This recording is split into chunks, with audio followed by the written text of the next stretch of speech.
Pero bakit ka naglagay ng project doon na i-dedicate mo sa kanya?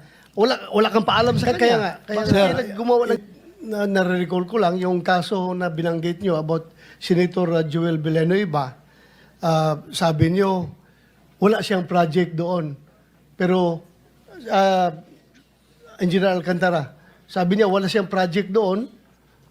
Yung hiningi niya, hindi na-approve. Pero, how come na meron kayong binigay na SOP sa kanya? Kung SOP man tawag noon, bakit ka nagbigay doon na wala man siyang project na na-approve na ni-request niya sa inyo?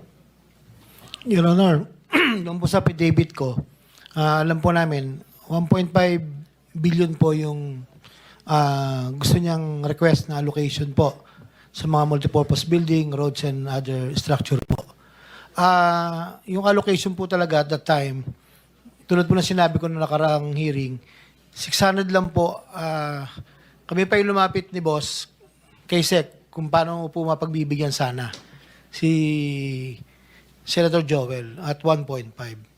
Ang allocation na lang pong natitira ay parang 600 po.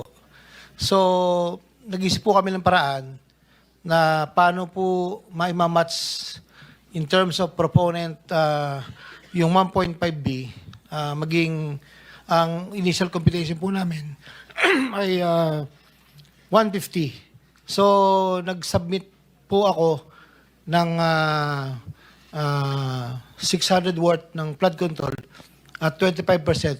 Magmamatch po dun sa 150. Sinabit po namin sa Manila po. Oh, pero yung flood control na yun, na project, sinabi mo, hindi alam ni Senator Villanueva. Galit po kasi siya doon. Galit siya sa flood control, di ba? Yes po. Ilang taon na yan, sige, sigaw-sigaw dito sa hearing na ayaw niya yung flood control. Pero bakit ka naglagay ng project doon na i-dedicate mo sa kanya? Wala kang paalam sa kanya. Bakit Sir, kayo gumawa ng ganun? Opo. Kasi nga po, nung time na yon, nag-iisip po kami ng paraan para ma-accommodate yung 1.5B na request na multipurpose building. So nag-usap po kami, nireport ko po kay So, Yusek yung Roberto. nga, in short, diskarte na ninyo yon Yes ni po, Your Honor. Yusek Bernardo. Na Yes po. mag-flood control kayo para sa kanya without his knowledge. Para makapagbigay kayo sa kanya. Yes po. So, Your Honor. yung binigay nyo na pera, hiningi ba niya yun sa inyo? Hindi po, Your Honor. Hindi niya hiningi ang pera na dineliver mo. Ako po ang gumawa ng paraan para masatisfy lang po yung request na 1.5B. So, makonsider mo ba yung pera na yon na SOP yon Ang sabi ko para po, kay Senator Villanueva? ang sabi ko po doon sa tao niya, pag sabi mo kay boss, ito'y tulong. Tulong. Yun po ang sinasabi ko po. Voluntaryo mong tulong. Opo, pero hindi niyo po alam doon ko po kinuha doon sa... Hindi niya alam na galing sa flood control project yon. Yes po, Your Honor. So, you have to be clear with that dahil Yes po.